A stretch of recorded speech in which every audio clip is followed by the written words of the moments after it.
Wonder what light that is flashing on the dash? So that's indicator light for security, immobilizer, or anti-theft of our vehicle. It is connected to our smart key.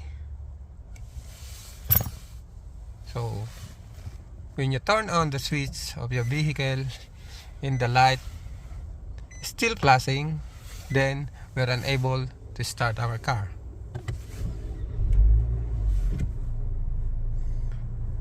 When that happens, it may be because of weak battery on our key, problem in electrical system of the car, unmatched key on the car, and some other.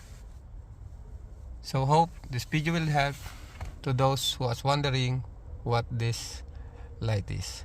Thank you.